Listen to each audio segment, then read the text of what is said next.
to Skype, right? To do that. There we are. I'll make us a little bigger. Boom. There we go. Handsome. See, it's weird. This is the thing where it's like, we're not live yet, but we don't know if we're live, but we might be live, but we don't know yet. There we go. We live? We are officially live. You want to do the official introduction? Sure. We can. FOG Andrew here and the coach here from Family Gamers. Welcome, War Gamers, to an exciting, awesome interview. We have the man, the myth, the legend, Andy Hobday. Don't forget the one and only. The one and only Andy Hobday. Striking young lad. Now, before we start, for my fellow North Americans, if you're put off by Andy's accent, don't worry, because I am versed in the King's English and I will be able to decipher everything here. But so, what up, brother? It's been a long time coming, man. We're glad we've been talking over this interwebs thing, and now we get to actually talk with you. Yeah, thank you very much. Yeah. Thank you very much for inviting me. I'll do my best. Yeah, it's only 3 weeks late. I mean, I know you Brits, it's no worries, but all right, no problem. Oh, yeah. But it's all right. So I know you've been busy, man. So we're going to get to that. So okay, but we'll start off. You want to do the old BS? Maybe some of the guys that are from the channel but new, because for us, the whole Mortal Gods and whatnot. The Andy Hobday fiefdom that we're into now is kind of new to us. We've been playing other games and whatnot, but this is our new thing. So you want to hit everybody with like your background and all that stuff. What do you play? Yeah, what do you like? Of course. Yeah, I started gaming a long time ago. It all started for me with the Fighting Fantasy books. It was a Warlock of Python Mountain was the first thing. Back in my teens, which led on to Dungeons and Dragons. And then, I say this a lot, I ended up with more dwarves than, from different adventures than I knew what to do with. And someone introduced me to Warhammer Fantasy Battle. Okay. So that was my real step into, tabletop wargaming. Mm-hmm. And when I discovered Games Workshop, and I was just totally hooked. And back in those days, there was only 6 stores in the UK. So it was a treat. Once a year, my dad used to let me go. He used to take, they're everywhere these days, aren't they? But, he used to drive me to the local store, which was a couple of hours away, and I'd save all my money and buy all the stuff. And, it just stayed with me. And, alongside Games Workshop, I discovered some other games, but they're more like tabletop, for historical war games, it was more like the hex-based games. There was a game called Cry Havoc, which was a medieval game, and there was another game called Samurai Blades. Mm-hmm. And they were really just counter war games. So between the two, that's what really, Games Workshop and I think they were, I'd like to say Standard Hill, with a games company who did them, but they were drawn by Gary Chalk, who, was a background in Games Workshop as well. Mm-hmm. And that's what hooked me in. So, cut a long story short, go forwards. I'd been travelling. I'd come back. I needed a job. Found out I was living in Nottingham. I followed a girl to Nottingham, as you do, Right. Back then, I was 19, I think 20 at the time. And I saw that Games Workshop was recruiting. And obviously, because that's where they were based back then, in Nottingham. Right. I fell into Games Workshop and had a job with them, and I worked for Games Workshop for about 15 years. Wow. Okay. After that, I left. I went and did other things, IT and stuff, and then I worked at Warlord Games. I was at Warlord Games for about 7 years, and then about 3 years ago, I left Warlord, and here I am doing futsal miniatures. I own half the futsal miniatures. I don't actually work there day to day, even though I seem to do a lot for them. Right. But they everything that I create goes through there. Mm-hmm. So along that path, most of my gaming, creative gaming and writing games, started really at Warlord. I mean, I wrote stuff before and all of that kind of stuff. But Graham Davey and I both worked at Warlord Games. We were looking at a real passion for feudal Japan and all of that, and we were looking for a game to play. a skirmish type game to play, and we couldn't find one that we liked. So in the end, we decided to write one. So while we were there, every evening, after work at Warlord, we'd get stuff out and we'd play, and we played Testamona for about 18 months. Right. And fortuitously, I think, Warlord got their hands on the old War Games Factory plastics, and in there was the Samurai. Mm-hmm. And they said, "Well, you've got this." They knew we were playing. You've got this game. We've got these plastic Samurai. Right. Shall we put them together? And we did a deal to release the game. So and that was released through Warlord. Right. So that was the first game that we did. Alongside that, I worked with Rick Priestley. Okay. Rick had created Antares, and he was very gracious to let me get involved in that, and I wrote the introductory game, the Strike Ankara 9, Okay. Obviously based on his rules. And when I left Warlord, we did Gangs of Rome, we did Mortal Gods, and we're now doing the Barons Wars. Yeah. So that's really in a potted history. I mean, gaming-wise, I'll play anything. Right. Anything that I enjoy. It's more about enjoying the game, and I've got periods that I like, but for me, it's a very social pastime. I like to get together with my friends and play. Right. But I'm happy to play anything. I still role play. I still play board games and play tabletop games. Yeah. Yeah.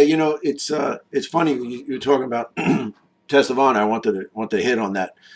We were at Adepticon when the Warlord shop was so over here in Adepticon is the big show for us, and we're walking around video and doing this, and we go to Warlord and there's the setup, and I look at it, and I'm already, because me and you share a passion for all things samurai, and so I just see it set up, I see the model set up and stuff, and I says, oh, wait a minute, there's a game.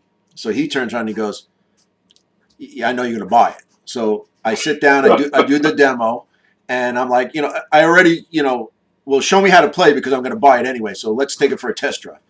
And the funny part was, I was like, all right, I'll take it, man. I'll take the whole set, whatever. And he goes, all right, it came out today.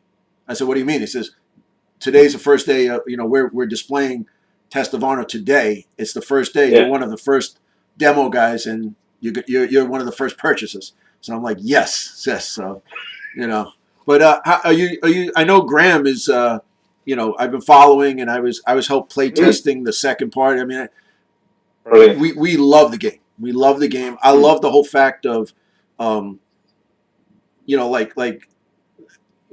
guess we'll transition eventually. We'll talk about Mortal Gods, but like the samurai, it's more like, this guy's an expert with Naginata, but this one's good with the Yari, but this one is good with the Yumi, and then you have a katana. It flows so well. So are you? That was the. I'm sorry. Sorry, that was the idea when we were developing it. We really wanted to capture that the feeling of the samurai films, but also the Kurosawa films. Yes. But it would be easy just to have not paid attention to the weapons, exactly what you're saying there, and not put them in. And I studied martial arts for about 15 years, and at one point that's what I was going to do. I was going to go and open a full-time dojo in New Zealand, of all places. Me too. I used to own a dojo. Yeah, me too. Me too. So, there you go. Jesus, man. So that's where my love comes from, understand it, and it's not historically accurate and whatever, but it captures the whole essence of it for me, and that's what I love about it the most. And great. That was what we feel we captured. The feel of the game, the feel of the background and of what the setting of what we wanted. Right. Yeah, it just it really does capture that samurai flavor. And it's sometimes where, as opposed to Mortal Gods, but you'll have a battle, you go a few rounds, and the guys are trading blows, and I know sometimes on the Facebook and even sometimes with Andrew, I said these are skilled warriors who is just their whole life is from 8 years old where they cut the top knot and you become samurai. It's just warfare. So you're going against a guy who's training maybe 25 years just trying to kill each other. That battle might go on for well, you figure a skirmish game is what 3 minutes in real life, but it takes us 3 hours. But they might be fighting for that time, and and a good statistic, a samurai statistic was 25% was one victor, 50% both are mortally wounded, and then another 25% somebody was dead. So it does make 25% chance of walking away. Yeah, walking away. And so I thought it captured that. Now, are you still involved with Graham doing that, or did he take the reins? Graham took the reins and off he went. I mean, don't get me wrong, we still talk about it, etc. But no, it's all Graham's baby now. Yeah. And I feed in now and again when he wants me to. But to be quite honest, he doesn't. He's more than capable of taking that and riding it, definitely. And when we both left Warlord, we still own the game, So we released it through Warlord, and we made the decision to to end that relationship and move it on. And Futsal could have quite easily have released it, but Graham said I'd like to do that, and I said sure, so absolutely. See, that's cool. That's cool. It's just like, all right, we're friends. Do what you got to do, and that's totally. Yeah. You know what it is, because when you get out, you unfortunately, me and you are close in age, but this frickin' social media thing, it's like, Warlord kicked out Test of Honor, kicked those guys out.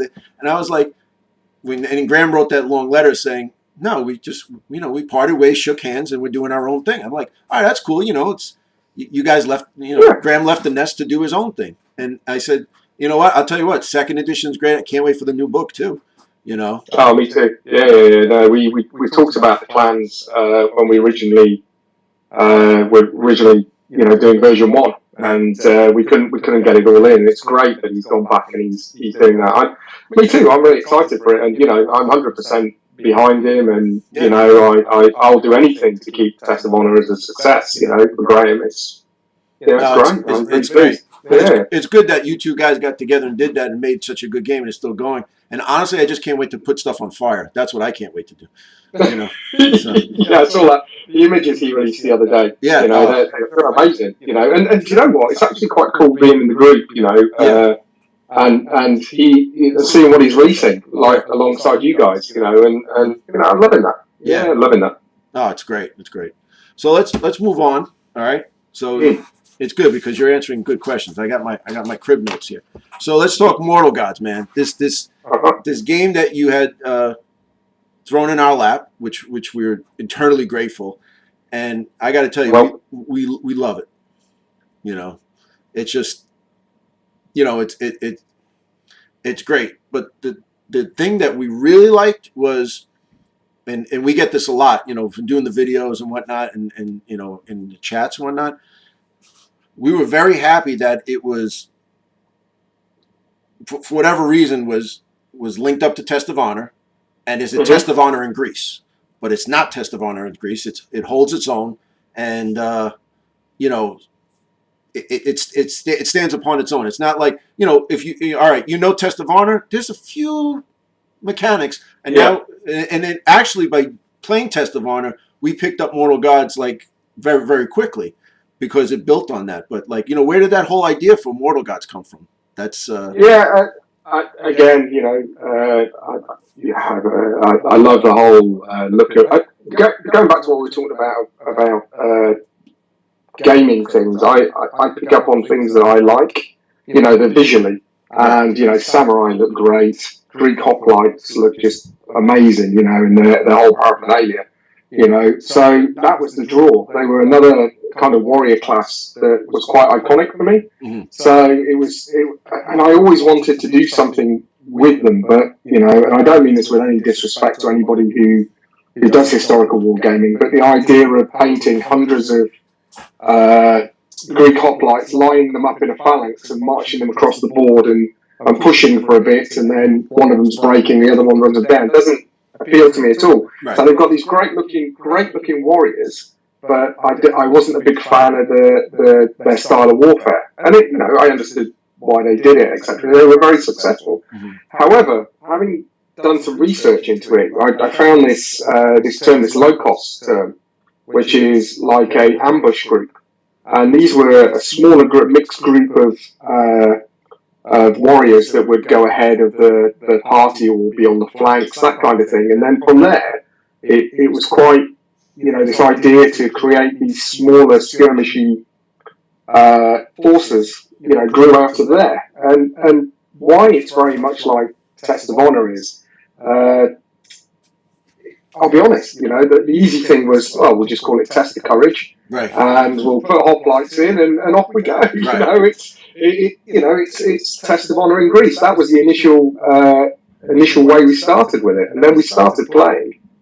It just didn't feel right, because as you alluded to earlier, when we were Test of Honor, they have particular weapons, they have particular different types of warriors, and the game was written to fit that feeling.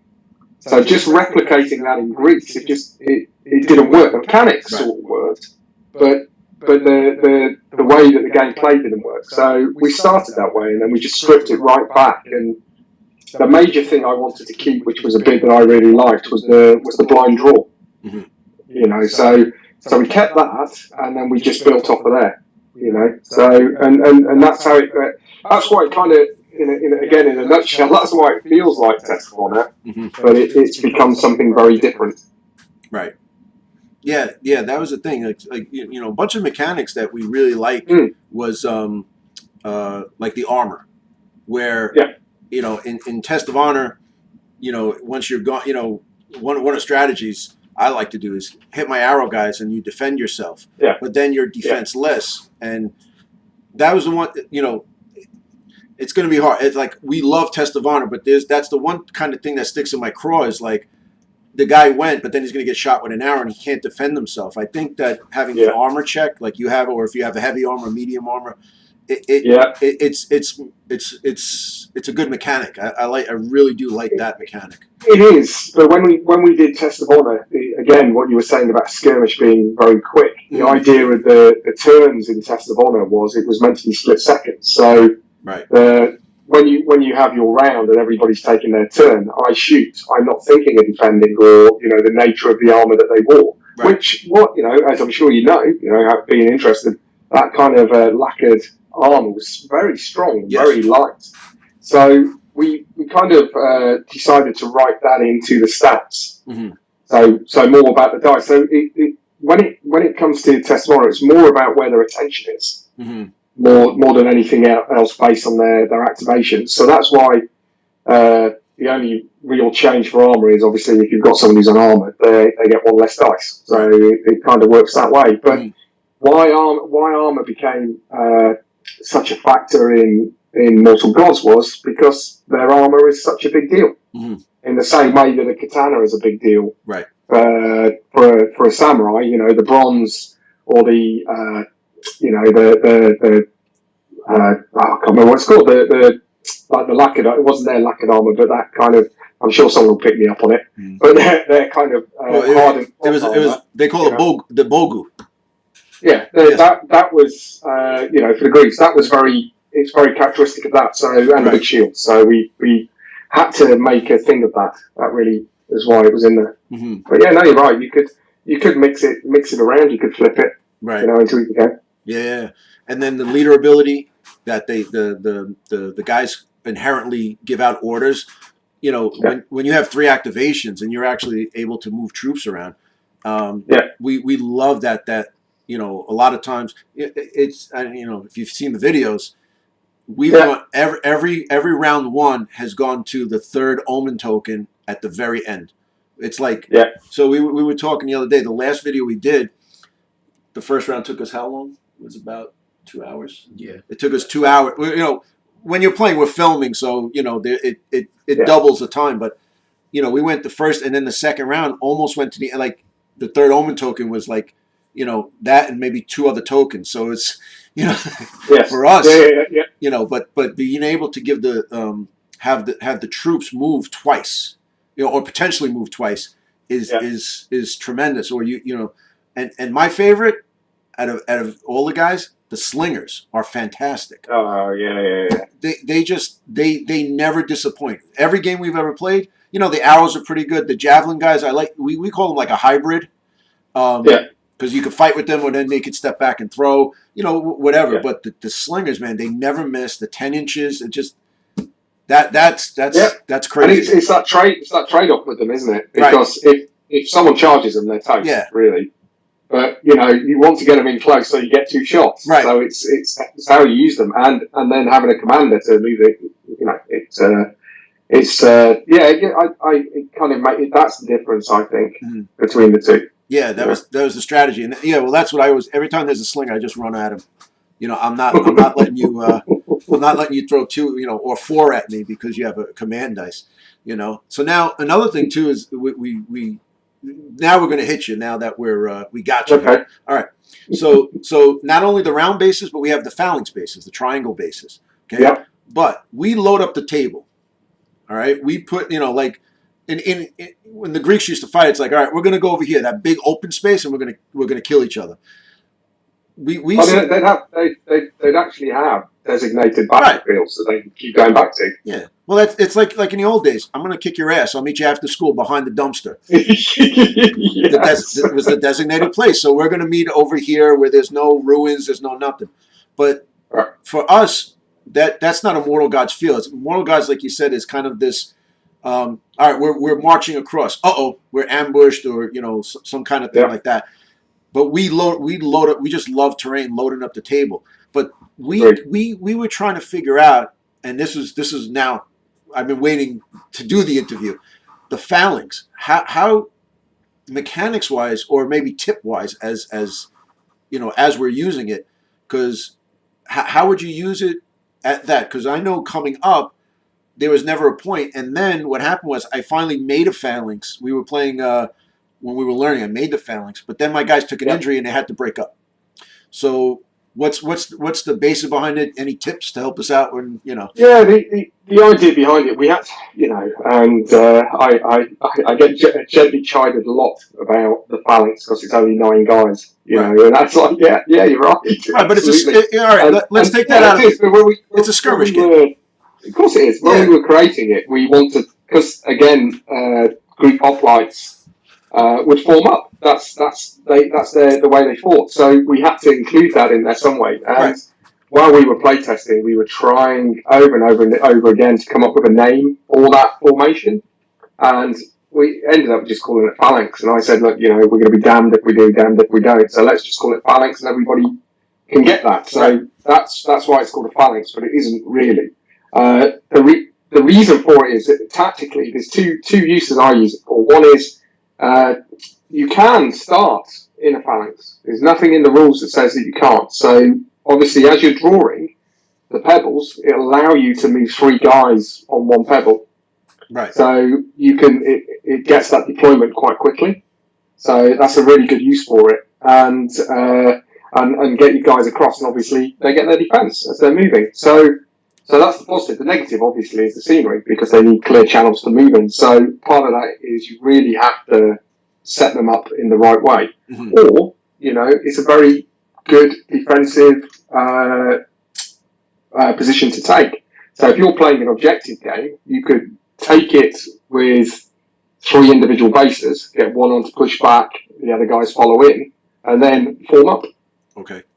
So form up, use it to always form up in front of the objective as well, never on it, because then if you get pushed back, you're going to get pushed back onto it. Right. But that's the 2 uses for it, because you don't know when the omen tokens are going to come out. Yeah. Oh, we're good. So it's a good way to deploy you guys quite quickly. Yeah, we're going to get to the omen, but and what we really like, the Pegasus. So as we're rolling, we roll, and then this is a Pegasi guy, and he gets the Pegasus, but I'll tell you what, those red Pegasus suck, because it's like I got at least one, and then I got a Pegasus, and he always gets really upset with it, right? Isn't that like your biggest bugaboo with the Pegasus, right? the -1. It's like I at least got one hit, and then no, you didn't actually get one hit. Yeah, we'll just take that away. I rolled a hit, a Pegasus, and a shield, and well. and I got to tell. Did you make the dice on purpose? Because all we do is roll shields. Every roll is at least one minimum. Minimum your dice. Yeah. Always.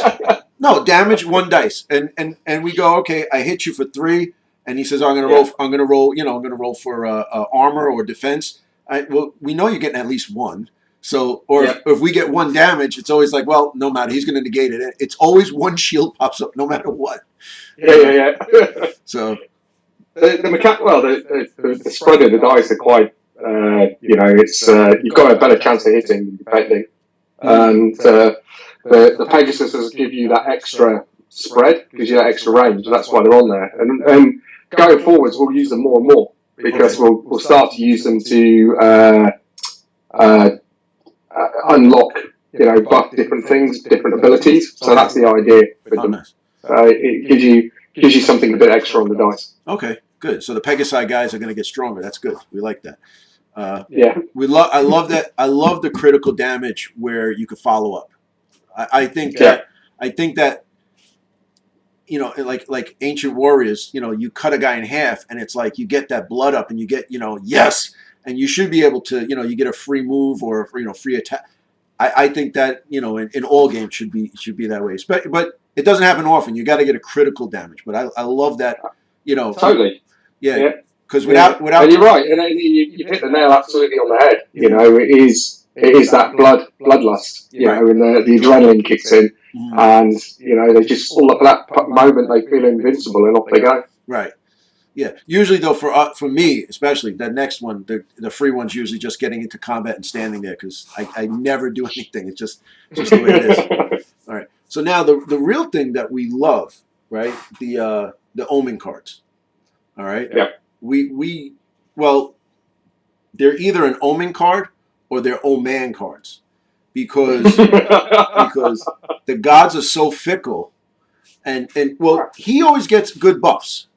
I always get the one like, oh well, your Locago's, he gets a +1 to defense, but he can't move. It's like I get that card every game, and it's. But the gods are obviously smiling on him, aren't they? Not you.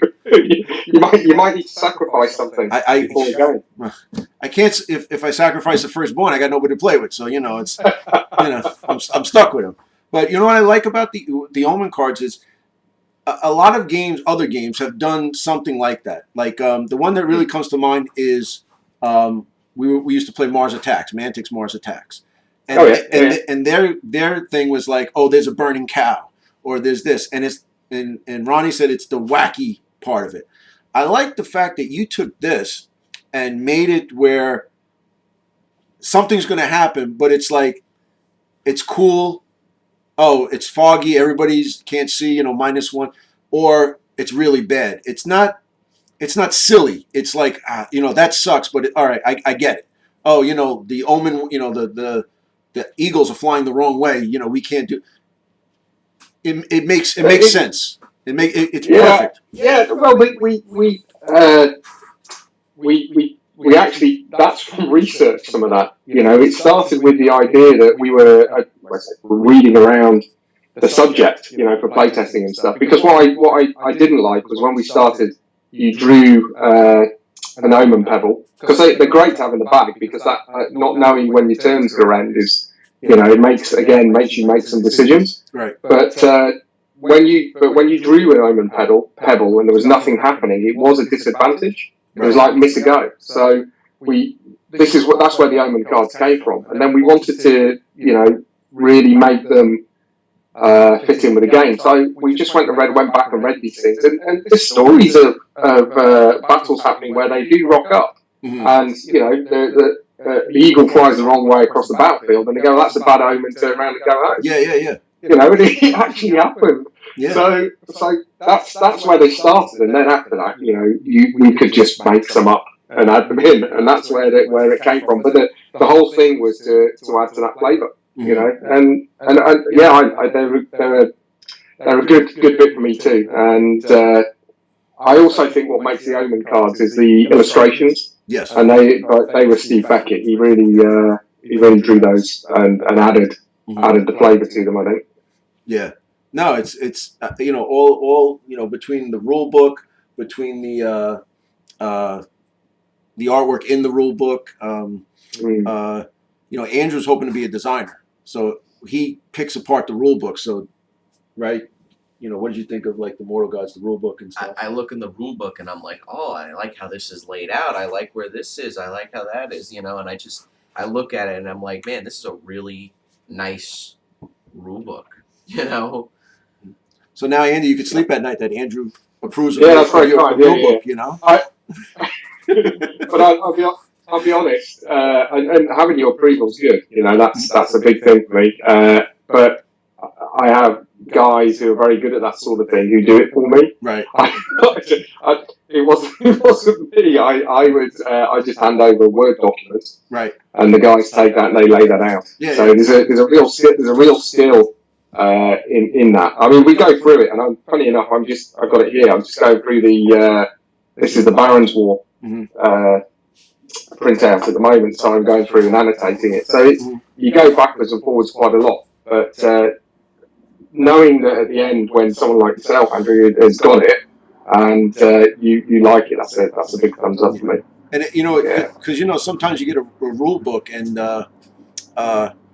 you can't find anything. It's not laid out correctly, or it's like sometimes they almost kind of grasp the sun, and it just it doesn't happen. But and plus it's a small book, and you got some and what's nice is you don't have to write any fluff. It's already been written. Yes. So but I did like like with the Spartan Athens extension, there's really, when you think about it, there's a page of extra stuff. All the rest was I was reading about this and the story with Mayanos or Androkonos, and it's just a history lesson, really. And what's the difference of me reading about the Primarchs? I might as well read about the real. It's the same thing. You're absolutely right. Absolutely right. And again, going back to where my background is, it's a Games Workshop. That's what I liked about Games Workshop books, but because they have to create their history and their background, there's a lot of it. Yes. So, and you're exactly right. A lot of it is taken from historical references. Mm-hmm. And I know that for a fact, having had many conversations with the designers while I worked there. Right. So, even though, for instance, 40K has moved on so far, it's still kept the story of Cain and Abel. Right. That's where it is. So they just drawn that from there, and the Primarchs, you can go and trace all the names of the Primarchs if you start picking it apart. Right. So and I don't say that like a bad thing. I say it's a good thing. Yeah. It's a real rich history, and with historical gaming, that's what I like about it. I'm not really dogmatic about history, and it has to be like this. Mm-hmm. You can't have a War of the Roses night in 13th century England because the armour or whatever, that's the thing would change. However, I've no issue with you. If you and I were playing a game and you created a bunch of your own guys with their own background, as long as we have a good game and it's fun. Right. See, that's what I was going to ask you. So we started historicals, which was a test. Our first foray into historicals was Test of Honor, and I remember getting on the website, and Graham was there, and we were speaking stuff. And do you have a problem with? So, all right, let's say, the samurai would never fight the Spartans. It just never happened. Or let's say Athenians and Vikings. I don't know. I mean, they might have, but I don't know about it. Or let's say the Persians and Aztec warriors or whatever, right? Because when I started getting to historicals, and I was like, oh, I painted my samurai this way. Well, you really shouldn't have done that because orange was not a viable color, or, they never had a green top coat, or, the lacquer was always either red or blue. Or, if I'm gonna play you, I wouldn't play you because during the Meiji Restoration, they didn't have the flintlock weapon. It makes my head hurt. And I'm like, all right, well, let's get down to it. Who could win, the Spartans or samurai? Well, like elite warriors. Now, obviously, we're not going to take the Navy SEALs versus a Locagos of, say, Spartans. But Yeah. but like within the realm of how do you feel about that as a historical guy? Like I'd like to see like I want to talk about Baron's Wars. A guy on horseback with plate armor, how would he fare against the samurai, or how would he fare against a phalanx of Athenians? I think there's two sides to this. One is I think there's a group, and I'm not saying a particular group, but there's people within historical wargaming who do historical wargaming to simulate, Mm-hmm. the battles of history, and that's fantastic, and everything has to be in a particular way, and they want it to be historically accurate, Mm-hmm. and I applaud that. That's fantastic, Right. and if that's what people want to do, that's brilliant. I will look at that and I will draw from that because, I still think if you're going to set a game within a genre or within a period, you need to respect that period. Mm-hmm. But you can't say Test of Honor is historically accurate, right? As a game, but it's drawn from history, and all the weapons are pretty accurate for that period, and the names and the types of warriors that have been included in there are accurate for that period. Mm-hmm. So, it's an historical game, but I a lot of the hardcore historical people would call that maybe like a historical light game or a tabletop game or that kind of thing. And you know what? I'm absolutely cool with that. Yeah. Because I get to play Samurai, and I get to play Samurai in a way that I enjoy playing it. Mm-hmm. That doesn't say that I wouldn't enjoy playing, refighting Sekigahara, with hundreds and hundreds of samurai in a painfully recreated battlefield with all the guys. Mm-hmm. But I'm not going to spend my hobby time doing that. That's not what I would get excited about. So, and I respect that. So that's fine. I have an issue with this group of people telling me if I shouldn't play my hobby in that way. Right. I'm happy to listen to people telling me what's right or wrong, and I go on lots of forums, I'm in lots of groups on Facebook to go and pull historical knowledge. However, the first thing for me when I'm playing a game or writing a game is I want the game to be fun, I want it to be tactical, and I want to enjoy the game. Mm-hmm. And everything else for me goes around that, So that's one side of it.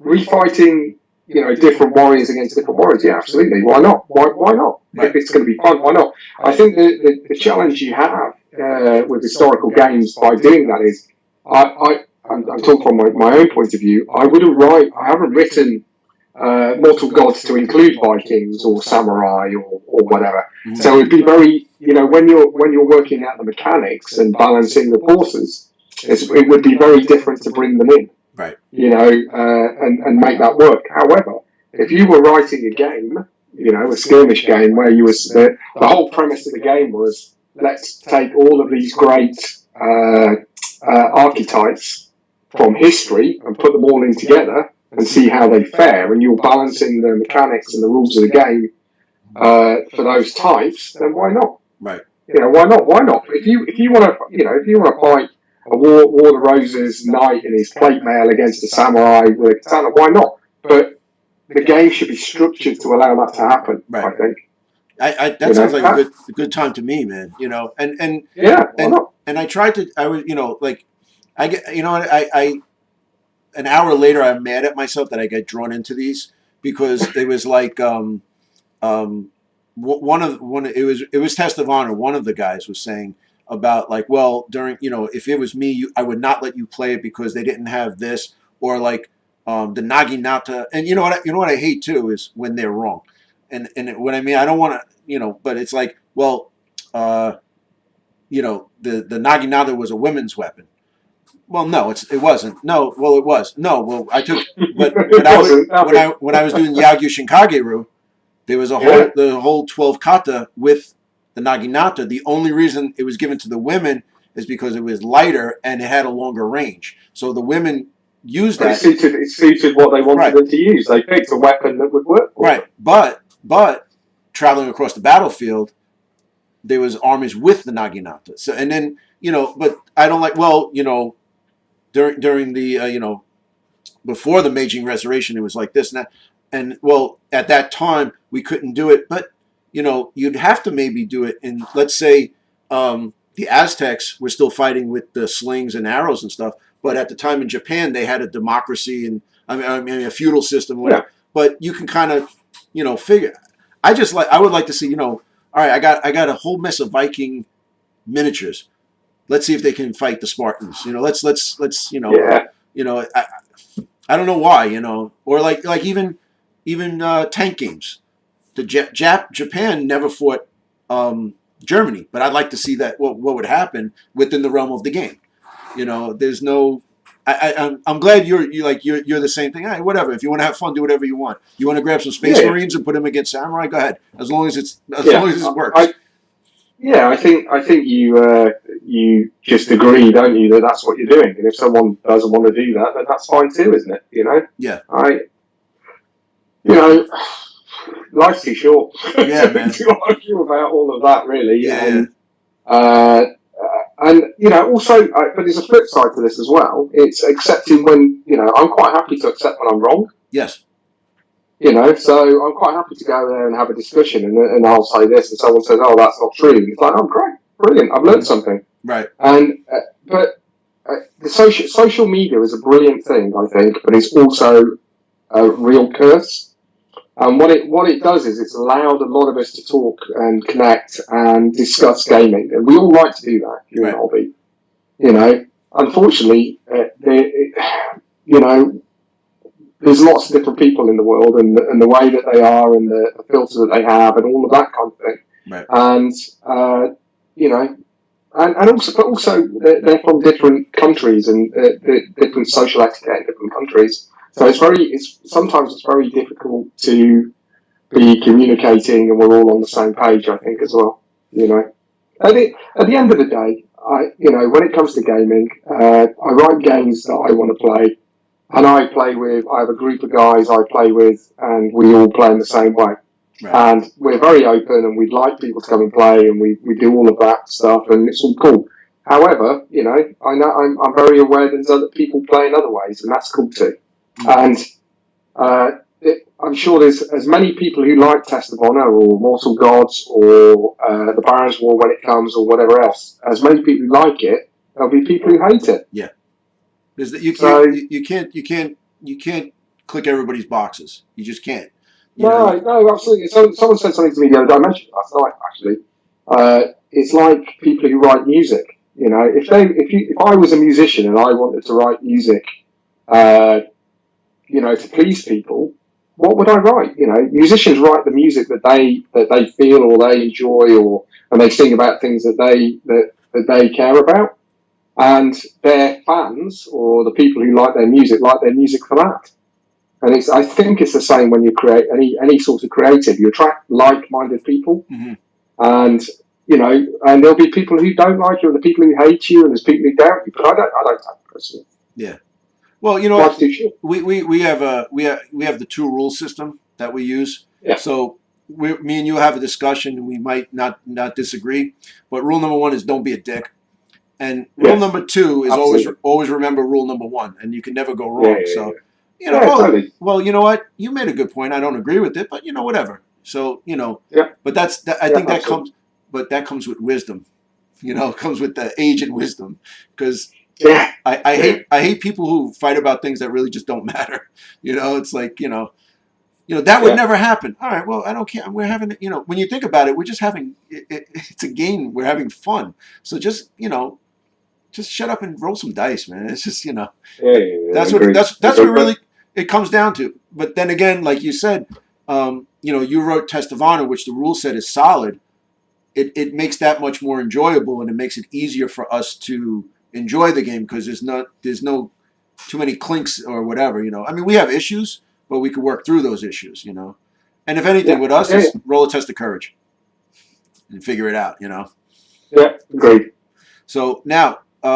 Yes, sir. Oh, we have some people in the chat that are here. We got Eagle Cott, we got Johnny Grogan, we got Beetle, we got Chris Larson. We have about 10 people watching. Beetle does say, though, graphic design is an underappreciated necessity for games, which I agree in. And then also he says, when designing your game, you consider your audience. Are you designing for the, what does it say, rivet? Designing for the rivet counters. Rivet counters. Or for a more general, let's just play audience, which, of course, Beetle is talking the truth. Yeah, we kind of covered that. I think if you're going to do historical gaming, you have to appreciate the rivet counters and be aware of that. However, rule of cool every time for me. I know it cross. Hell yeah. It's rule of cool. That's the kind of games I want to play. So I design or rules, etc. for the audience that we have. But again, it's like we were just saying. I try and be historically accurate as I can, but I'm not dogmatic about it. And if I think it would, it's fun and simplicity over painstaking realism. Mm-hmm. That's the trade-off. I will go for fun and simplicity every time, right? But it has to have the right historical flavour. Like we're talking about Test Honor or Hoplites. Hoplites, for instance, in Mortal Gods have to feel like Hoplites. Otherwise you may as well play any game. It's not right. And the same, in Test of Honor and in the Barons War as well. If you're going to call this person a knight, you're going to call this person a samurai. They have to play in the game and act as if that's what they are. Right. But he's a full. I play a figure and he looks cool. He's 99% right, but maybe his helmet's a bit later than for the period. Yeah. I don't care. Yeah. I'm not going to lose any sleep over it. Who's to say that's not the first guy to ever wear that helmet? He was the trendsetter. Well, also it was something the other day which made me laugh. I shared a piece of artwork from Medieval Warfare. And it was a cover, and it was set in a certain period. And there were some guys with round shields and a guy holding his sword in two hands. Mm-hmm. And guys were coming on and saying, no, they didn't have two-handed weapons in that period. They didn't have round shields. And I didn't say anything. I just let them get on with it. Mm-hmm. And then some guy came on later on. He said, yeah, because in 1217 or whatever, the style police came round. He said, right, give us all your round shields. You can't use them anymore. You have to use heater shields. Of course it didn't happen. Right. They used whatever they had. Yeah.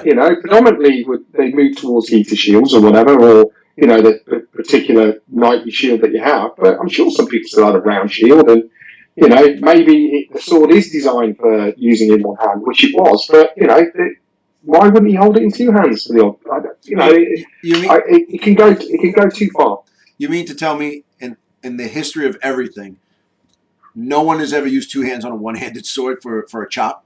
For a killing blow or something like that, or maybe the dominant arm is damaged, so he's using the less dominant hand to be a counterlever and to help him out or maybe he's just tired because the night before his wife kicked him in the arm and he's tired and you got to use two. It doesn't make sense for every But you know what I've seen though, I hate this in all games. All right, well that's not how this happened or that, But then again, it's a game. You cannot recreate life. You can get close, but you're not going to.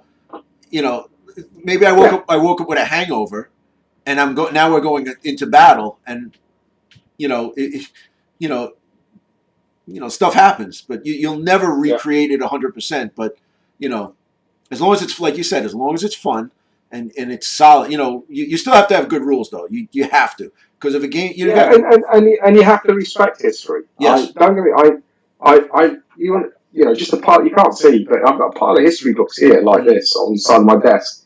The majority of them are on the Crusades and Outremer and the Kingdoms of Jerusalem, because that's what I'm reading about at the moment. Right. And I will devour as much as I possibly can on that subject.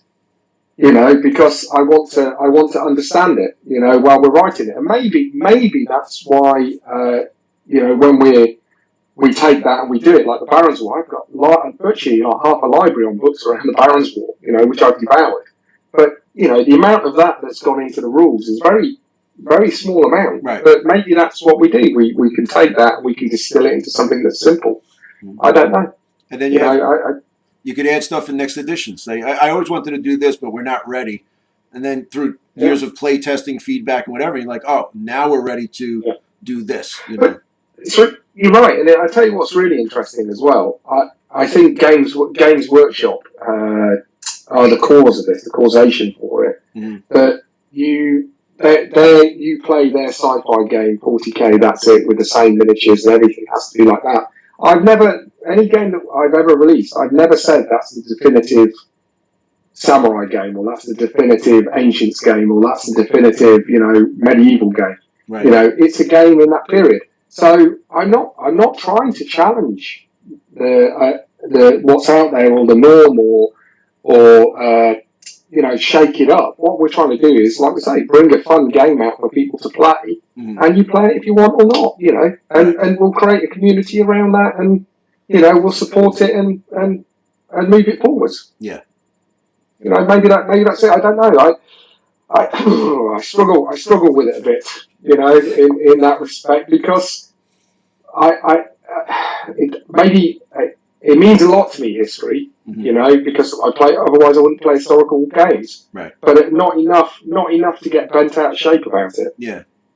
Yeah. Yeah, don't be a dick. That's it. That's it. Yeah. Beetle does say that he never remembers rule number 1. Yeah, well, it is true. It is true, Beetle. You always break rule number 1 and 2. So, but we have any questions or? Well, we do have Mr. and Mrs. Wargaming here. We got still 10 people watching. Yeah, Johnny's here. What's up, Johnny? Beetle's a long time. See, this is and Chris Eagle Cott is here. Chris Larson. So he's like a lot of guys that have been around family gamers, because we played a lot of Dead Zone, but now as our foray out, it's kind of cool to bring this different aspect, And if you guys got questions, you can put them in the chat, and we'll touch on them later. Yeah. Well, now's the time. The guy's here. You can't, you got to put up a shut up now. So Andrew has a question. You want to ask that question, or should I ask it for you? All right, so the head injury card, okay? is it like, am I like just bound to get it every time? Because every game I have played, it's like I think out of like the 7 out of like 10 of the games we played, I have drawn that card. Like the one game we played, we lost the game because it was like you gotta kill the samurai. I was like, okay, I gotta take an injury. Oh, okay, head injury. That's great. Are you ever gonna take that out of the game? No, I don't. Don't take that out. We have it on tape where the first game we taped, the battle report, came down to the end. Right, it was the last Lacagos, and he needed to make one shield, and he gets it. I'm like, all right, great, but he passed his test of courage. He got it. All right, great. And I said, oh, wait, I forgot. You got to pull the card because it was still new to us. Oh, my God, he pulled. And then I was like, all right, if you remember, I was surrounded. And I went for broke, and I went right at him. And I had a monster roll. And then he pulls the card. And that was it. And it was like he had like 3 phalanxes, three phalanx bases, and archers on me. I had 1 phalanx base and I think my machos. And that was it, man. I just head injury, brother. And that was it. So don't take that out, whatever you do. Because I never pull it. Well, I'll tell you what, even if I was considering taking it out, it's staying in there. Yeah, no. You couldn't. You could never take it out, But Andy, man, when am I going to get my war elephants? Oh, yeah. Well, funny enough, we are testing them at the moment. Okay. So the next 2 sets that we're doing, we need to add the Thebans and the Boeotians and the Thespians. Mm-hmm. So that will become as a deck. They've all been done and play tested. I just need to free Steve, back it up to draw them. Okay. That's the next thing, and those cards will be done. Right. And then we have a deck of cards which really is it's all the extra bits that we have already that we haven't released, like the Greek cavalry and some of the heroes and and some Persian heroes, and war elephants and that kind of thing. So that's those are going to be the next two that come out, and in there'll be a whole bunch of new gifts as well. Okay. So that should take us into 2021. I'd love to release at least one of those before the end of the year. Those decks, hopefully two.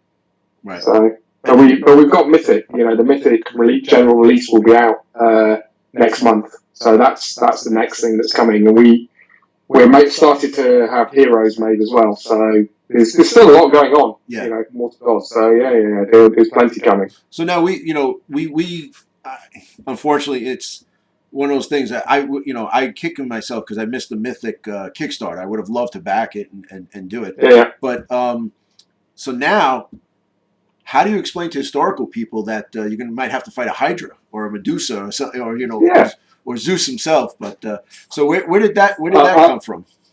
I think if you're going to do a ancient Greek game, you have to do the mythic element of it. You just have to, because we all know, and again, it's very Harryhausen, I was going to say Sinbad, but it's not Sinbad. Clash of the Titans. Mm-hmm. The first time round. Again, that's something that I have a real fondness for, because I remember watching them, when I was a kid. Yeah. So we had to add it all in. So the way that it works is you can take your ordinary low cost as it is, and you can just fight that against a low cost full of mythical creatures. You don't even have to change, and they'll fight. Again, we balance the points quite well, I believe. Okay. For about 12 months of playtesting, where your normal Greeks can fight a mythical low cost and it'll be fine. Okay. But what we've done as well is we've introduced heroes, so you can take Heracles, you can take Perseus, you can take Odysseus, I think is in there.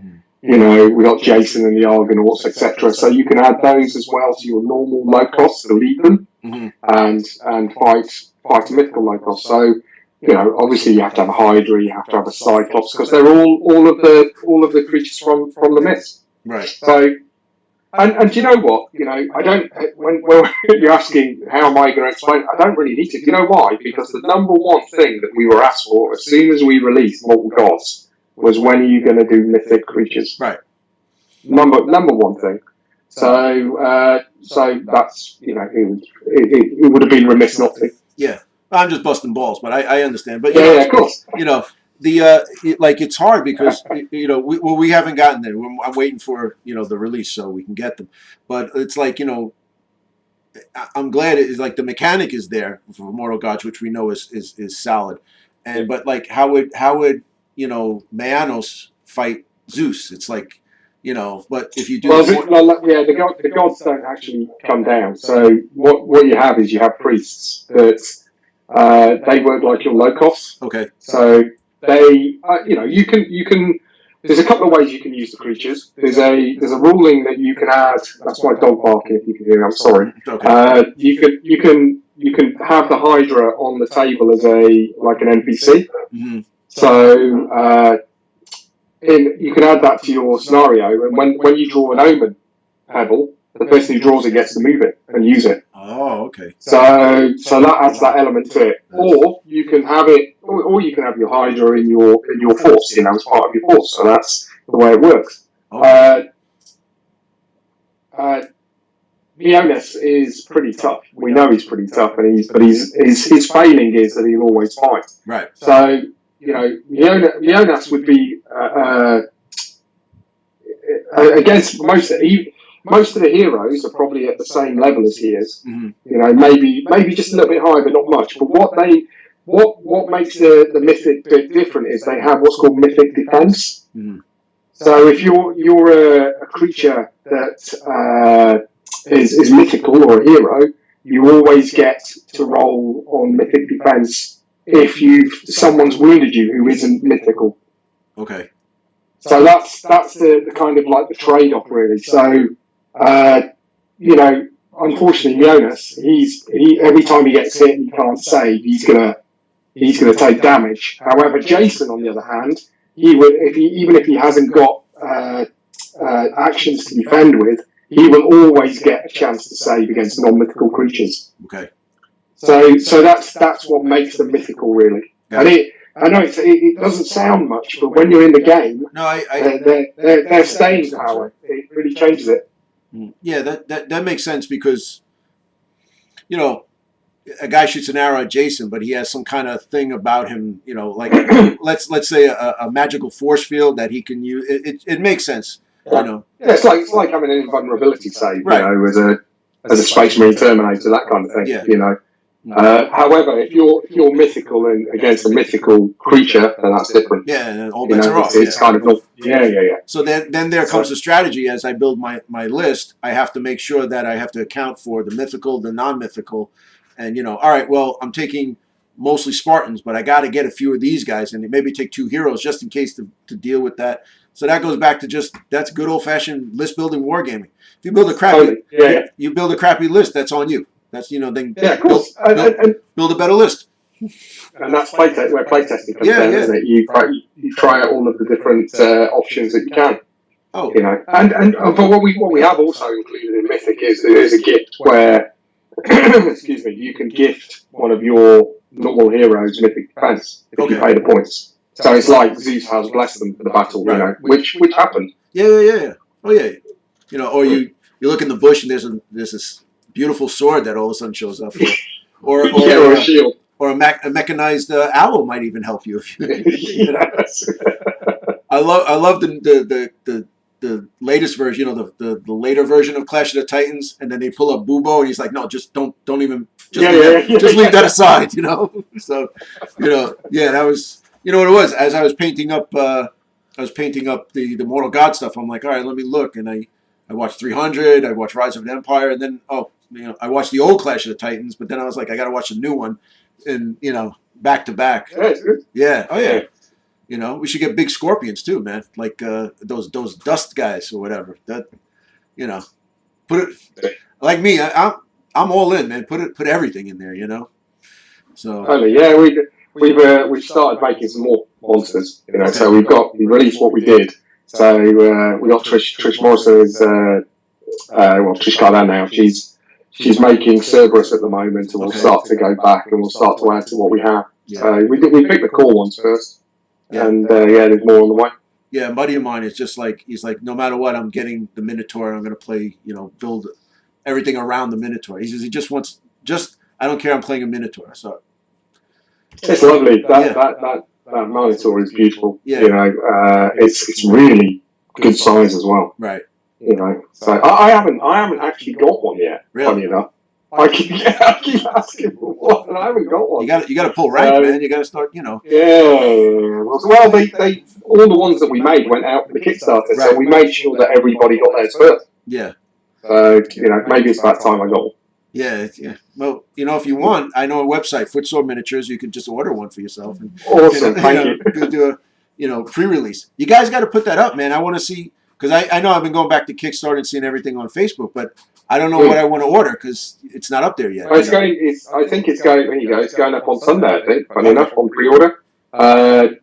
So I think it's pre-order this Sunday and released late October. Okay. We'll be shipping. So you'll get to see it very soon. And we can, and so us Yanks over here, we could do it through Tim's site, or do we have to go? Oh yeah, absolutely. Yeah, Tim's gonna have it all. Yeah. Yeah, that's we're waiting for that, because it's like, but you see, like with me, it works out good because I'm like, you know what? I want to try to beat the Mythic guys with just the Spartans, and Andrew and Hot Dice. We call him Hot Dice because when you call like a tall guy slim, shorty. So Hot Dice, he's like, he's the Minotaur guy, but he's going to build everything around the Minotaur. And I thought the Mythic is cool, but for me, the Warriors, like how can, the ultimate hero story, how did, Perseus overcome all that? Or, like how can Mayanos go across the field and, beat everybody up? Maybe I take a Mythic guy just, for backup, but how can the men, beat? Take some gifts, take some gifts for the Spartans, that'd be fine. Yeah. That's to me, that's the way, in my mind, how it should go. Now, these guys want to do Hydras and Cyclopses and Minotaur. Awesome. Because I'm going to kill them anyway, so it doesn't matter. That's the way I, you know. Oh, the both of those. The Cyclops has got a couple of great abilities. He can throw rocks. So it actually goes through units. So you actually have a cannon shot. Yeah. Oh, cool. All right. And the Hydra has the poison gas, and obviously as you take the wings off it loses its heads, but it gets an opportunity to regenerate them. Okay. At the end of each turn, you roll the number of heads you've lost, and I think it's on a Pegasus, the head grows back. So yeah, it's good. Well, it doesn't matter because you're going to roll one shield anyway, so it doesn't matter. So, yeah, of course. Yeah. So the Hydra's a Pegasi guy. Hydra is a Pegasus. Yeah. You know, that's great. So, all right. So we basically covered like what's next for Mortal Gods. You know, that's great. So now.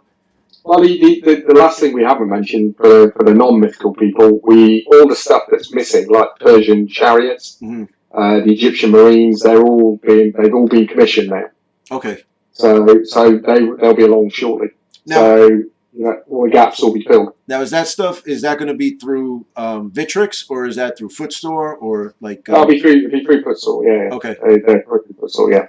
Yeah, so it's in a way it's like kind of like the thing you did with Warlord with Test of Honor. It was like, all right, Vitrix got this thing, and we'll throw a few heroes in there, but it works. It works. You know, the range is already there. So, you know, why make figures that are already out there? You know, you could, but you're gonna shoot your wallet. Yeah. You know, it makes sense. Yeah. I got to tell you, the best thing that happened to me. We have this, we call it the messy hobby shop by us, and you have to dig for stuff. But I got an old War Games Factory 12 mounted samurai, which is basically the same mounted samurai, but I paid $12 for it. It was 12, so they were $1 a piece, and I was like, I found that the thing was messed up, the box was ripped, and I opened it, and the screws were in there, and I was like, how much? He goes, it's $12.99. Well, yeah, thanks. Thank you very much, man. I'm out. So, but it's the same range, but it's great too. The Vitrix models you couldn't go wrong because they got I love them. I was playing painting the sculpts and stuff, and as I look at them, they're great for what they are. They're not purity seals and this. It's a dude with a toga on, maybe with a javelin, or he has a shield, or the hoplites. I mean, everything is great, and then the footsore stuff brings that to the next level, Yeah. Sorry, my dog's just come in. He just stuck his nose in.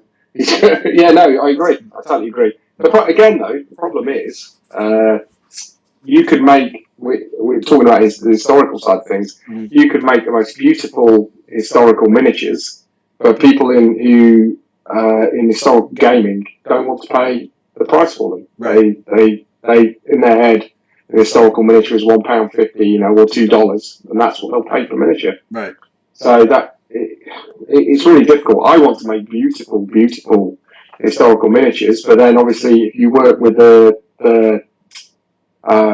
top sculptors or whatever, you pay the price. Right. But that's the end. If you ask me I'm preempting you, what frustrates me about historical wargaming, that frustrates me. Right. But listen.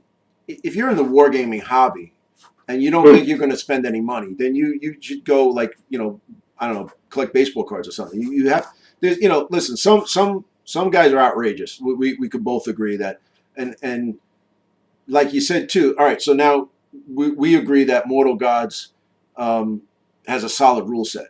But if you got crap miniatures, then nobody's going to really want to play it. And on the other side, if you got beautiful miniatures and crap rules, there has to be a balance.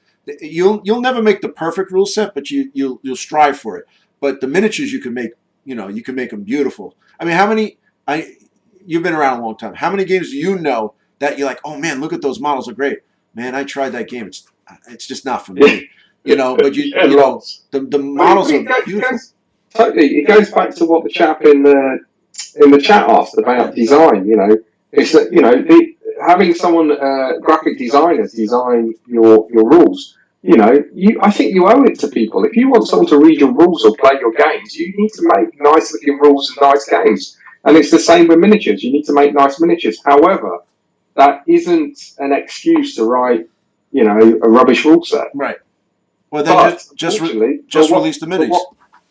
But unfortunately, what happens is people don't realise that. You don't realise how good a game is a lot of the time until you get a chance to play it. And by then, you've been seduced by lovely miniatures. Right. And usually what happens is I like to paint them first, and then you're like, oh man, I spent a month painting these.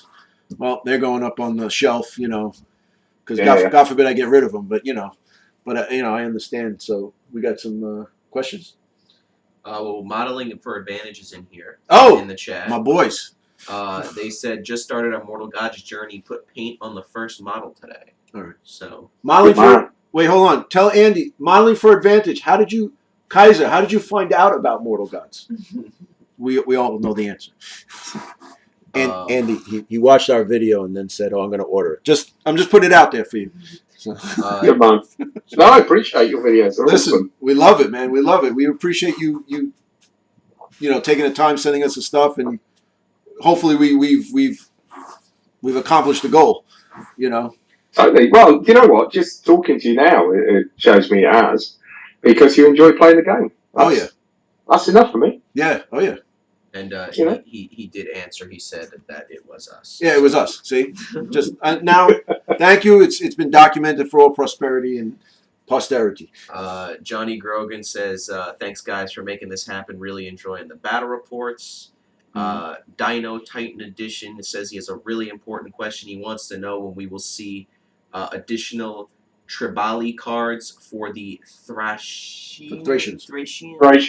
Yes. He said he will pay. He said he will pay more if he gets some miniatures for that. He's hunting me down. I'm well aware of what he needs. I'm on it. Oh, you're all right. So he's on it. You got it, Dino. He's on it. And then the Hobby Habit is here. He says, may have bought a Mortal God starter set, a few heroes and such, due to all the FOG coverage. He says, I can neither confirm nor deny if that happened with Test of Honor as well. Yeah, he got it to Test of Honor from us too. So, but that's okay. That's why we do the channel. Hey, listen, I know the huge empire here, and we're independently wealthy from our YouTube money, which it's not. It's not. We both have jobs. Some of us have 2 jobs, but we do this for this. I get a job. We get to spread the word a little bit. I get to hang out with you and really play games. And that's all we really wanted to do with the channel. It's like, I talk to people like, boy, you guys must be raking in the money. Well, Andy sent us some models, and I'm good with that. I'm happy with that. You guys can have anything you want. Okay. Just ask us. All right, good. Well, there you go. That's on camera as well. Okay, so good. There you go. So I got a question from Facebook when I posted that we were going to do this. Hiroshi Darrow said, "Excellent. Please ask him when the Footsore Dark Agent unit deals will appear, and apologize for my persistence." And it's funny because I know you're laughing because this guy always asks the same question on the Facebook group. He's a lovely chap. Yeah. This month, I think the guys at Footsore are just working them out. Okay. The idea that we were talking about this the other day, with everything that's going on, you alluded to it earlier when we were chatting about, the pandemic and COVID and all of this business. We've had, when it all started, we weren't sure how it would go, and we've had a lot of support from our community, within Footsore, etc. And it's been tough. It's been tough, and it's been ups and downs. But the guys they've stuck by us. So what we're going to do is we're going to put a deal on, with some unit deals, etc., to pay back really to the community. So it's coming, and we're going to do something really good, I think. I'll tell you what, working from home, my hobby, I put a chunk in the pile of shame of all the stuff I got. So it really. Listen, this is a trying time for everybody, but you have to kind of we could bury our head in the sand or forge on ahead and try to find the silver lining. Absolutely, and it helps. We're in a hobby business, so like you say, I've done so much hobby. I alluded to it the other day yesterday on Facebook. Right, the Barons Wall rules have grown by 50 pages. Right. Since this, because I've had extra time to write more. Well, we were trying to do this interview, and you're like, I'm sorry, let's try it, but I'm working on Baron. All right, well, I got this. And then I watched you yesterday. You're like, well, the book was like 60 pages. Now it's 120. So, all right. But when inspiration strikes, you have to ride that wave. Yeah. But guys, if you have questions for Mortal Gods in the chat right now, or anything, or anything, I'll answer anything. Yeah. Well, let's now. Here's the thing. I'm going to hit you with a question. All right, I play Mortal Gods. I dig it. I got Test of Honor, which you were with. We both love the game. Why do I got to play Baron's War? I mean, I got 2 really good games. Why do I got to play Baron's War? Sell me on Baron's War, homie. What's the deal with that? Although you know I'm interested, but I'm. It's a very different game. I mean, if we're talking mechanics wise, again, when we started it was going to be we took the Mortal Gods game and we were going to stick knights and everything on top and whatever, and it's really changed. There is no blind draw, so it's still alternating turns, but you get to choose what you want to do. Oh, nice. And your opponent gets to react as well. So you're still using actions, but you're using them in a different way. There's no special dice. We're using D10.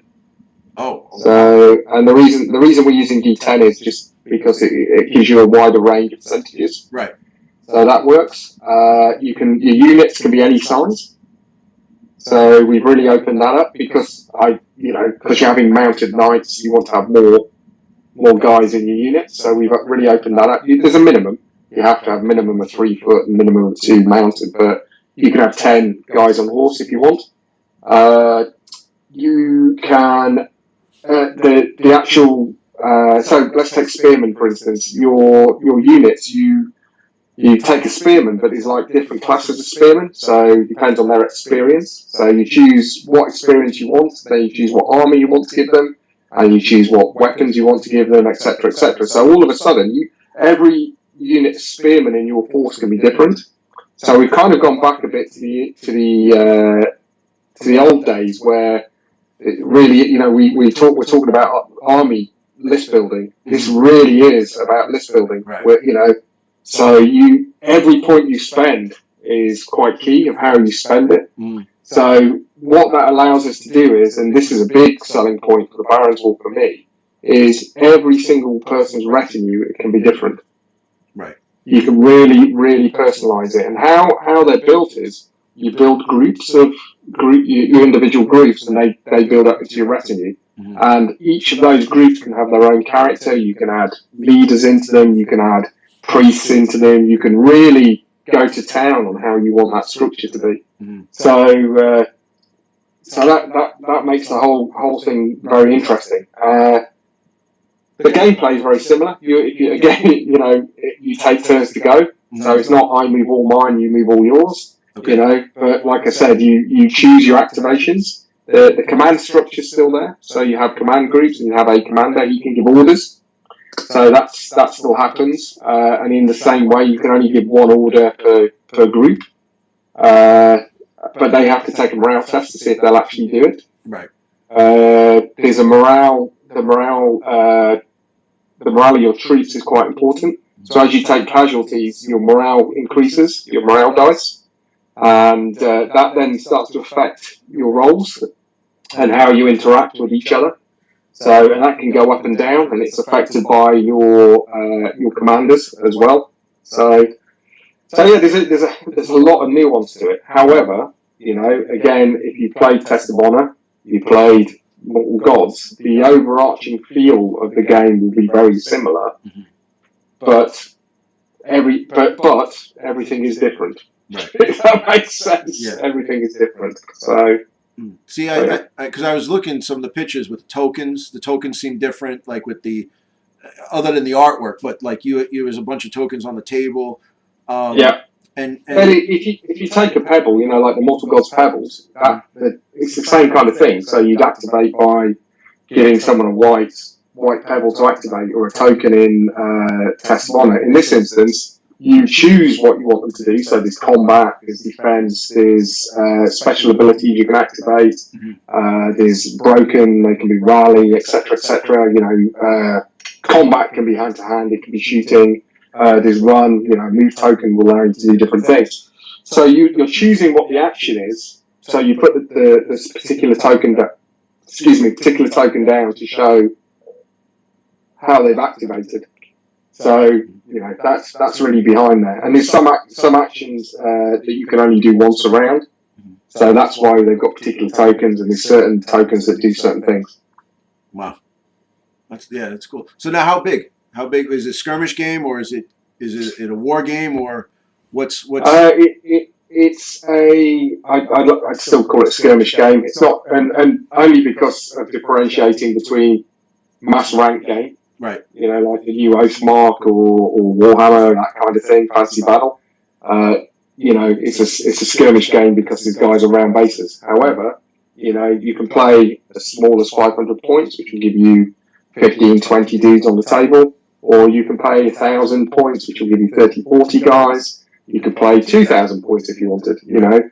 And there's a real spectrum. Obviously, the more guys you put on the table, the more, you know, units you'll have to activate. And because there's no Omen type token in there, you know, everybody moves. Right. And, you know, so the more units you put on the table, the longer the game's going to take. Right. That's the only thing. The mechanics will work the same for whatever size game. So it'll scale up nicely if you say. Yeah. We play big games, small games, you know, etc. etc. Also, though, you know, we had to do it this way because if you're thinking about the period, you know, if you've got a fully armored knight on a horse, you know, so he's full mail, lance, war horse, you know, fully barded.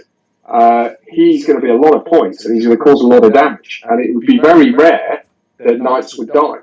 Right. So, you know, but you're not going to get very many for your points.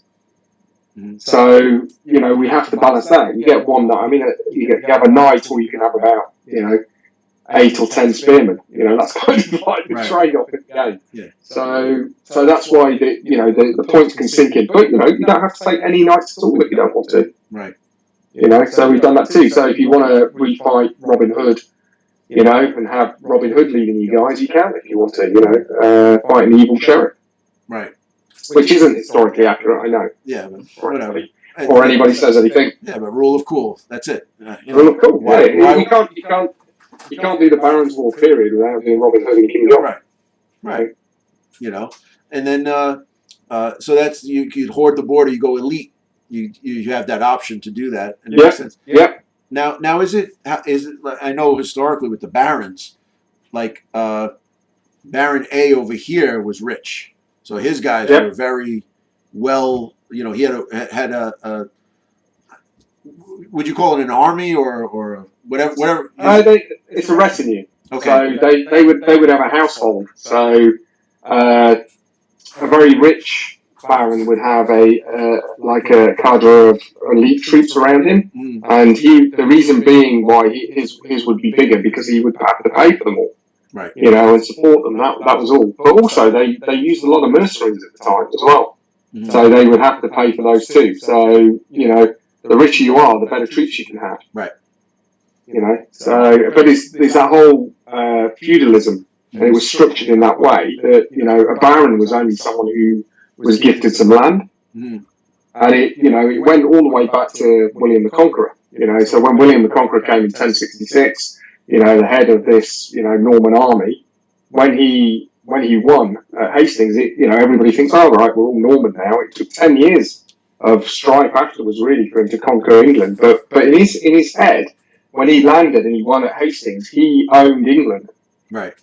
So how he controlled that was he carved it up to his barons and he gave them all some land and titles, but he still, in his head, he still owned it all. They were like caretakers. So that relationship then, here's some land, but I'm giving you land because you have to come and fight for me. Right. You know, and then a baron, if he was an important baron, he'd have a bigger piece of land. He could carve that up and create barons below him, which would be knights, or landowners, and they would, have to come and fight for him, and that was the feudalism of it. Right. So we kind of tried to structure that in the game, so how you build your retinue is around, those types of troops. So that's what we had to do. Listen, it sounds interesting. What's the forecast on, like, say, a release? I know you have the Kickstarter. What's like say a release? I know I'm. If you don't have it, I don't mind you asking. The book will hopefully go to the printers next month. Okay. So the aim is hopefully to have a printed book back with us at the end of October. The Kickstarter will be the second. It's the second one. We've done one already. So there's a lot of those guys already available from the first Barons Wall. They're available already for the futsal. The futsal will stock the second lot of this Kickstarter next year. Okay. Because we need to fulfil all of the Kickstarter first. But the idea is to have it all shipped before the end of this year, and we're well on target to do that. So now by having the Kickstarter, that gives you an availability of having the stuff to go into retail, right? Is that the whole point? Yeah. Well, how it came about, the Barons War Kickstarter, it's the first Kickstarter I've ever done. When we started futsal, this was the Barons War was a period I really wanted to do. So some of the first figures, Mark and I, who runs futsal, who I own it with, the first range we wanted to release was the Barons War. Because one of my big heroes from history is a guy called William Marshall, who is called the Greatest Knight, and he of that period. And I know Paul Hicks really well, the sculptor. So we got Paul Hicks to start creating this range of Barons War figures just to release through Futsal Miniatures. But then Gangs of Rome came, and then Mortal Gods came, and these were opportunities that we just rode. So the Barons War had to go to the back. Right. And last year, I said me and Mark had a meeting, and I said, look, I want to do Barons War stuff. And he said, yeah, me too, but we can't fit them in. We're not going to be able to fit them in because we've got these other things to do. And I then just went, right, I'm going to do it myself. And then I thought how I was going to do it. So I spoke to Paul, and I said, Paul, why don't you, because we're good mates, I said, why don't we do a Kickstarter together? So, being in that situation where Paul sculpted all the miniatures, and I didn't have to pay him, which was great, because we were working, it was really good, and because it was a joint Kickstarter with him and I, and I did the Kickstarter and we talked about rules, and it allowed us to do it. So, having Futsal to be able to manufacture and ship it out. Futsal is charging, it's funny, Futsal is charging me the going rate to fulfill my Kickstarter. So Paul and I are paying him to do that. So, and as part of that, I still own the Barons Wall range of figures, but, Futsal sell it, and that makes sense to me. Yeah. And that's how it came. But, it's really a Paul Hicks and Andy Hobday production. That's what it is, and it's that blurred line really because I'm involved with futsal. Right. Hey, but it'll all be available. As long as it comes out and it works, whatever works. Absolutely, no, totally. And when we have a printed copy of the book, I'll send you one. Excellent. Yeah. So you'll be next month probably, early November at the latest. Awesome. Anything with Warriors, we were talking before we still went live.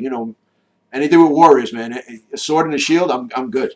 Yeah, you and Mark will get on really well because Mark's about the same. Anything with a sword and shield, that's what he likes. I think it would be good if we could do this again. We'll get Mark and all the guys together. But I think the shine from the head might be too much on one screen, so we have to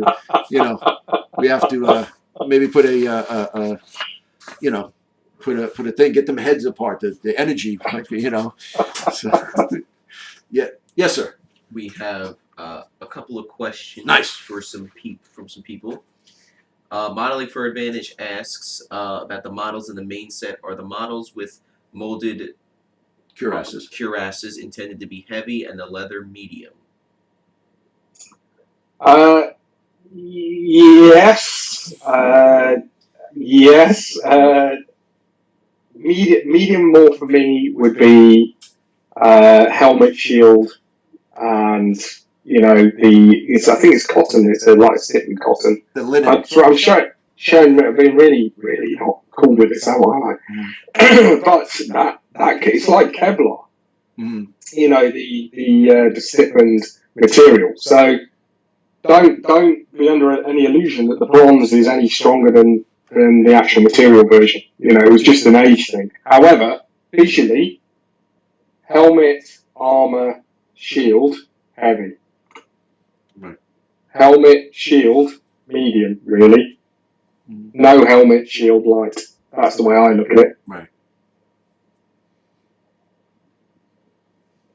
All right, and we got another question from the Hobby Habit. He says it's hard to buy individual units. Like I could really use Slinger as my starter came with Archers. Any chance of buying those core starter units as single units? Slingers. Yeah, we can look into that. Yeah, I'll speak to Mark about that. Okay, cool. I have a thing. You get a 2 Locagos, right? You get a Locagos and Locagos. So in your band, like I could take Mayanos, I could take a Locagos, and I could take a Promachos. But you only give me 2 45 bases. Shouldn't the Promachos be on a bigger base, or is it only for the leaders? Yeah, they should all be on the hero bases. All the heroes should be on the 32 mil base. Right, the bigger base, not the one that could fit into the tri bases. Yeah, absolutely. So you should have more, yeah. Okay. Dino Titan Edition has a couple questions. He wants to know if he's going to see any mythic battle reports on the channel anytime soon. That's a good question. We can facilitate that. Oh, see, we'll talk about that later. Okay. And then he says he has another question. He says, lately I feel the standard of army sizes has met at 400 points, while earlier I had the feeling it was around 300. What did you feel was the best size to play at? Where was the most interesting stuff happened in the game didn't become tedious lengthwise? Yeah, when we started playtesting, we playtested 300, which for me was a spit. You know, the 300. It was meant to be quite funny. Right. Not we're here, but that was the whole idea. Let's have 300 points value for your force. Right. So that's where it was. But what we found was with 300 points, you have to leave some stuff out, and it makes the choice really difficult. So speaking to the community, they kind of like all moved it to 400 points. That's where they like to play. So if we were saying a standard force, I would say 400 points. Mm-hmm. However, you know, when Mythic starts playing Mythic, that will move to 500, and we've said that in the rulebook to include the monsters. Okay. Do you make the board bigger? Do you still 3x3, or should you make it bigger? Still 3x3. Okay. Yeah. We played 1,000 points. That's fine. You could probably go a bit further, but I think. I don't think it's tedious. I just think it will last longer. So if you're playing Mortal Gods as a game, which is a fast skirmish game where you want to play it an hour and a half, I really wouldn't go over 500-600 points. Mm-hmm. If you wanted to make an afternoon of it, 1,000 points, 1,200 points, you know, anything after that, I don't think the game is modelled for that. Mm-hmm. I think you can still play it; it works, but I don't think it's really modelled for that. Right. You know. All right. Modeling for Advantage has another question. He says, I am planning to use Carthaginians. There you go. Models during the First Punic War, Syracuse fighting. Are there rules for elephants, or is there an approximation I can use in Mythic, like a Hydra or so? There isn't elephant rules released yet, but they're coming. See, my buddy's like me. I can't wait for the elephant. I just want to. You know what it goes back to? I'll tell you, Andy, and I think you'll remember this. Remember Dragon magazine? Yes. Okay. I remember opening the Dragon magazine, and inside was a war elephant from Ralpartha, and it was just the greatest thing. And I ordered it, and it never came. And I think now you're talking. I was 14 at the time, so yeah. I've had 36 years to bitch and moan about it. So now that I'm established and I have an inside track, I want to see that can go to like you said, we'll go to 600 points, and I'll bring 6 elephants, and we'll figure it out like that. See, to me that's cool. Absolutely. I'll bring 6 elephants, the leader, Locagos, Promachos, and then 6 elephants, and then you know what? You hoard the board with whoever you want. Let's see what happens. Yeah, why not? Yeah. But yes, they will come. I'll tell you who does make nice elephants. A company called Agema, and they're doing Etruscans at the moment. Mm-hmm. So we've been talking to them about using their Etruscans as well in Mortal Gods. Okay. So the Etruscans will come, Carthaginians will come, the Syracusans will come. The Celts. There was Celts at a point where they came. So they'll all be introduced, and I think after that we would look at Troy. I think do Troy, because I think the Mortal Gods engine really, because it's heroic, it really lends itself for the Trojan Wars. Mm-hmm. Yeah. Oh yeah. So will like Achilles and Hector and all that will I mean you could not do it, right? Oh, totally, yeah. Well, to be honest, we've already written a lot of it. All we need to do, with the help of a chap called Richard Seven, who is very, very knowledgeable around it. So all we need to do is finalise the actual warrior profiles. Everything else is done. We've got loads of scenarios, all the backgrounds done, etc. So I wouldn't be surprised if we don't do it next year. Excellent. And that is all the questions. Are we getting Carthage rules? Awesome. I just used the standard. I was just going to use the standard unit cards. Yeah. Yeah. Oh, it wasn't 2 inches tall. It was big. He's telling me that the war elephant was 2 inches tall. I think it was because it was a 28 millimeter, and I think it was a little bigger. And it's funny. I was on a chat with a buddy of mine. We just hobbying and talking, and he has all the Dragon magazines on. He always finds stuff, so he had all the Dragons magazines in a file. And I said, "Oh, it's approximately this date." And he says, "Oh, is this?" I go, "Oh my God, that's it," So it was awesome, But, that's awesome. Yeah. Any questions or? That's it. If you guys have any more questions, throw them in the chat. Throw them in now because Mr. Hobday, it's starting to get dark by him. Yes. I need to have my dinner. Yeah. Any questions? Do you have any questions? We pretty much covered it. I think so, right? Yeah. So Andy, what do you think, man?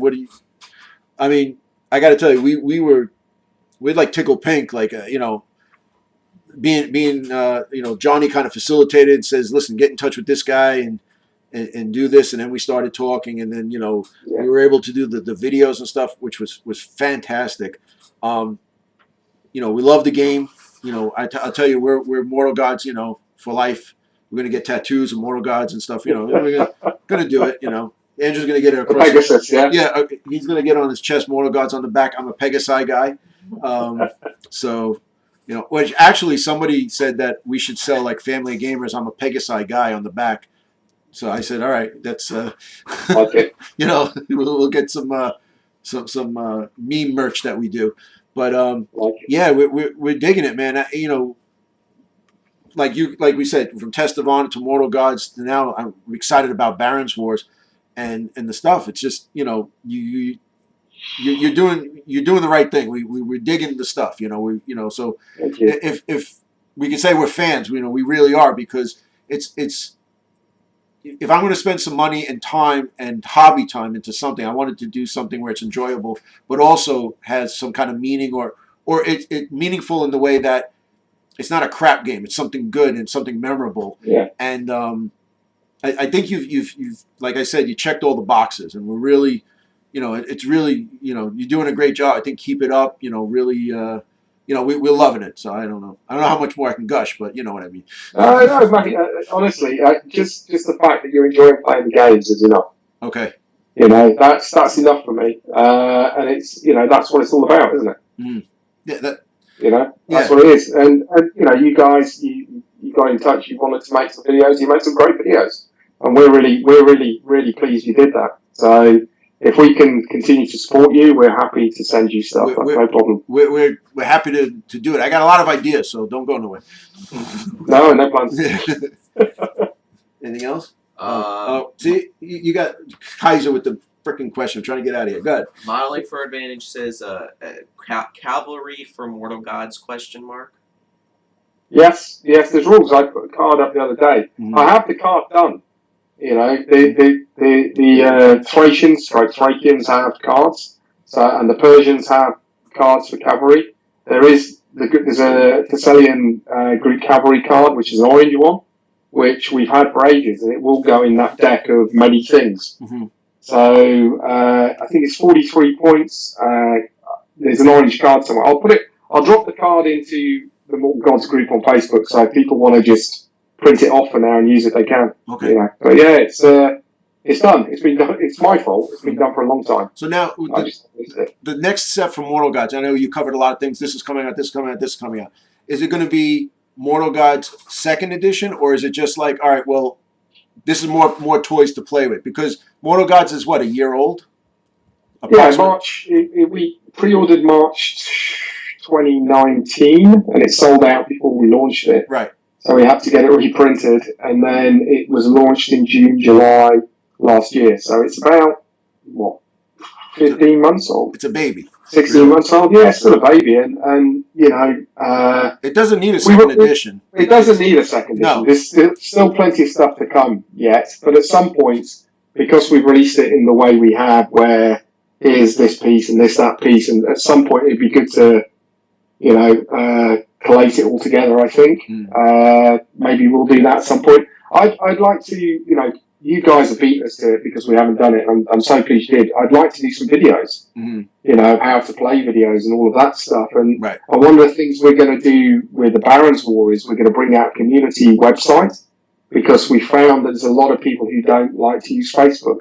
So for the Barons War, we're going to have loads of army lists on there and stuff. But we're also going to put a Mortal Gods section in there eventually. So I'll have Mortal Gods videos, and it'll have loads of downloads, and we'll use it as a single place to go. So, you know, that will be the next thing. And maybe an army builder, you know, make the cards all available online so you can build armies and, you know, and do that kind of thing. Because, you know, one of the things that I am struggling with is there's loads more stuff I'd like to release for Mortal Gods, but we have to do cards for them. You know, so, you know, if it was just a bunch of stats, we could chuck it up, couldn't we? Right. And then people go, off you go. But, you know, and don't get me wrong, I love cards, and I really like the way it looks. However, you know, it's kind of slowed the process down a bit. Right. You know? Yeah, it's either cards or book. That's really... Yeah, cards or book. Yeah, totally. You either, you know, you go one way or the other. There's really no other... You know, maybe a PDF or something, but you still need cards. Yeah. We could. I've got some good ideas. We'll, you know, I don't want to spoil the surprises, but we've got some good ideas of how we can manage that process. Right. However, you know, when you're talking about Barons War, there's no cards in Barons War. Okay, so it's lists. So it's all book. It's all book. Okay. Yeah. So now you do need an army builder because you need lists. Yes. I usually do it myself on Excel. That makes me memorize stuff, and you know, I like to do it that way. But yeah, an army builder would be. I mean, you'd have to have it for at least for Barons War. So yeah, we'll do it. Yeah, that's what we'll do. That's it.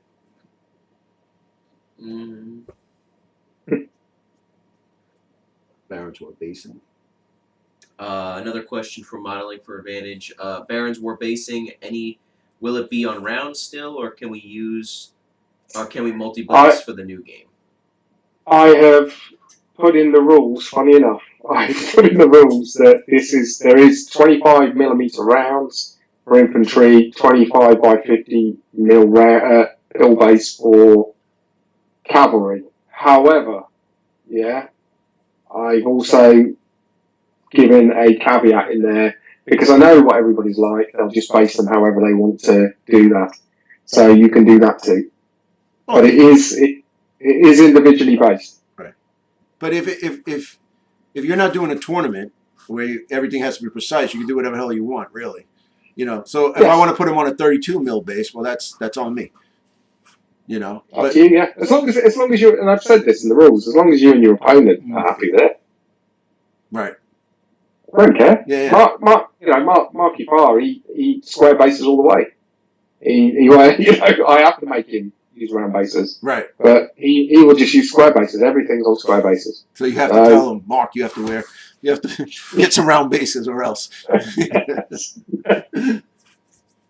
Yeah. So yeah, you know, the way the mechanics work, you can use any base. You know, so that's fine. But we had to standardise it, and they're the bases that you get with the figures. Right. Well, that makes sense. You know, Yeah. but you know what it is too. It's like when it's funny because basing comes down to it's like a stickler for war gamers. You know, it's Yeah. like well, no, why is that on a 40 mil? It should be on a 22 mil. Well, You know, it's I think that again comes from mass war games where it's all about maneuverability. right. And that's the hangover from bases. I think. Like I think if you're doing base edge, mm, you know, you may be closer, but you're also closer to be hit or right. charged. You're on a round base, so it's your choice, isn't it? Yeah, yeah. It's you know, but then again, you could say, well, you know, if you're within 1 inch, like, and then that solves all the problems. So Yeah, I'm in 1 inch of the corner. That's it. That's done. But the rank and flank is different because I know the sizes mean something. Like this is, you know, the bigger base, the smaller base, and then, but you have to have it because you could have one model on a big base and it's still, you know, the Armada or whatever, you know, whatever game you're playing, it doesn't matter. So, you know. Yeah, agreed. Yeah. All right. Well, listen, this has been great. We got a bunch of people here. We've had they stayed with us the whole time. We really appreciate it. Andy from the two Andys across the pond. This is an absolute pleasure. We got a lot. Listen, I know we talked for a while, but geez, we got a lot of great stuff out of this. It'll be on YouTube, either this one or I'll cut it up and make it nicer so you can see the handsome gentleman from America. But yeah, this was excellent, man. And we really, you know, I'm glad because we had some issues getting together, but it was good. I knew we were going to do it. I'm glad we actually got to finally sit down and chat. Absolutely.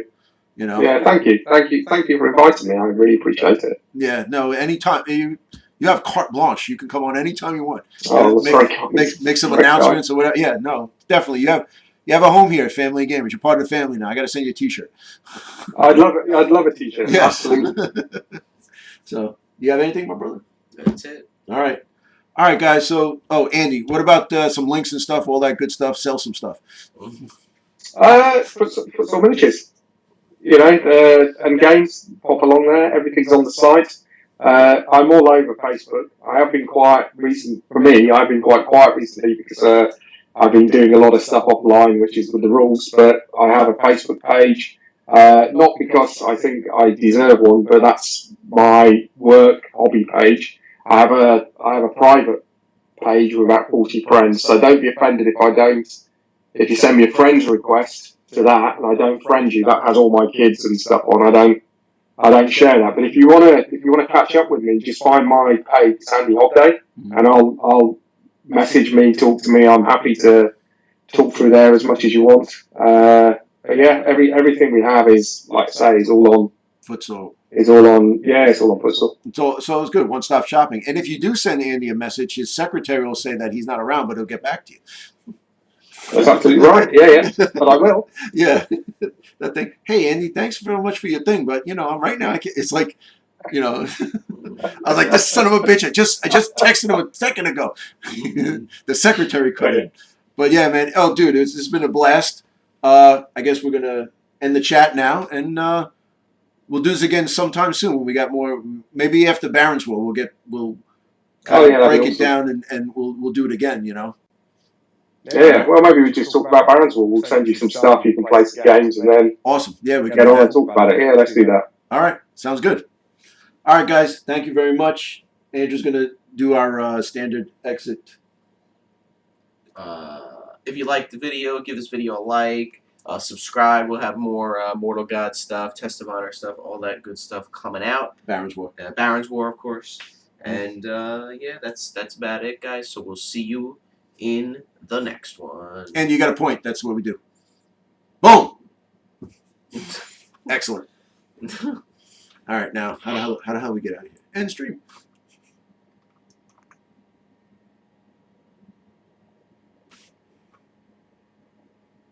Are you sure you want to? Yes, of course I do. See, Andy's in the way. Got to move him out of the way. End. Perfect.